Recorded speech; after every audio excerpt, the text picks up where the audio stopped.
एक बार की बात है, जंगल में बहुत तेज हवा चल रही थी। तेज हवा से बचने के लिए एक सियार पेड़ के नीचे खड़ा था और तभी उस पर पेड़ की भारी शाखा आकर गिर गई। सियार के सिर में गहरी चोट लगी और वो डर कर अपनी मांद की ओर भाग गया। उस चोट का असर कई दिनों तक रहा और शिकार पर नहीं जा सका। खाना न मिलने से सियार दिन प्रतिदिन कमजोर होता जा रहा था। एक दिन उसे बहुत तेज भूख लगी थी और उसे अचानक एक हिरण दिखाई दिया। सियार उसका शिकार करने के लिए बहुत दूर तक हिरण के पीछे दौड़ा, लेकिन वह बहुत जल्दी थक गया और हिरण को नहीं मार पाया। सियार पूरे दिन भूखा प्यासा जंगल में भटकता रहा, लेकिन उसे कोई मरा जानवर भी नहीं मिला जिससे वह अपना पेट भर सके।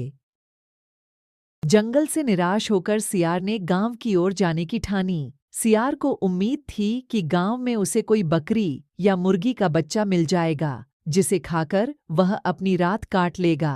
गांव में सियार अपना शिकार ढूंढ रहा था, लेकिन तभी उसकी नज़र कुत्तों के झुंड पर पड़ी जो उसकी ओर आ रहे थे। सियार को कुछ समझ में नहीं आया और वो धोबियों की बस्ती की ओर दौड़ने लगा। कुत्ते लगातार भौंक रहे थे और सियार का पीछा कर रहे थे। सियार को जब कुछ समझ नहीं आया तो वह धोबी के उस ड्रम में जाकर छुप गया जिसमें नील घुला हुआ था। सियार को न पाकर कुत्तों का झुंड वहां से चला गया। बेचारा सियार पूरी रात उस नील के ड्रम में छुपा रहा।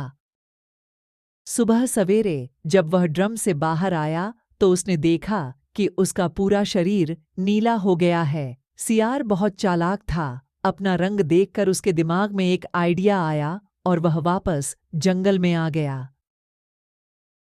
जंगल में पहुंचकर उसने ऐलान किया कि वह भगवान का संदेश देना चाहता है, इसलिए सारे जानवर एक जगह इकट्ठा हो जाएं। सारे जानवर सियार की बात सुनने के लिए एक बड़े पेड़ के नीचे एकत्रित हो गए। सियार ने जानवरों की सभा में कहा, क्या किसी ने कभी नीले रंग का कोई जानवर देखा है? मुझे ये अनोखा रंग भगवान ने दिया है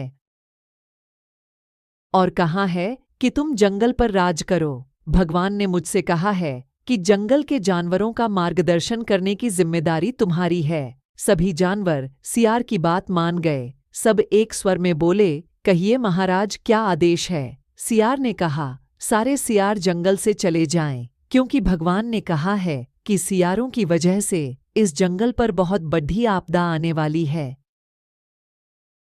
नीले सियार की बात को भगवान का आदेश मानकर सारे जानवर जंगल के सियारों को जंगल से बाहर खदेड़ आए। ऐसा नीले सियार ने इसलिए किया क्योंकि अगर सियार जंगल में रहते तो उसकी पोल खुल सकती थी। अब नीला सियार जंगल का राजा बन चुका था। मोर उसे पंखा झलते और बंदर उसके पैर दबाते। सियार का मन किसी जानवर को खाने का करता तो वह उसकी बलि मांग लेता। अब सियार कहीं नहीं जाता था, हमेशा अपनी शाही मांद में बैठा रहता और सारे जानवर उसकी सेवा में लगे रहते। एक दिन चांदनी रात में सियार को प्यास लगी। वह मांद से बाहर आया तो उसे सियारों की आवाज सुनाई दी जो दूर कहीं बोल रहे थे। रात को सियार हू हू की आवाज करते हैं क्योंकि ये उनकी आदत होती है। नीला सियार भी अपने आप को रोक न सका। उसने भी जोर जोर से बोलना शुरू कर दिया। शोर सुनकर आसपास के सभी जानवर जाग गए। उन्होंने नीले सियार को हू हू की आवाज निकालते हुए देखा। तब उन्हें पता चला कि ये एक सियार है और इसने हमें बेवकूफ बनाया है। अब नीले सियार की पोल खुल चुकी थी। यह पता चलते ही सारे जानवर उस पर टूट पड़े और उसे मार डाला। कहानी से सीख, हमें कभी झूठ नहीं बोलना चाहिए। एक न एक दिन पोल खुल जाती है। किसी को भी ज्यादा दिनों तक बेवकूफ नहीं बनाया जा सकता है।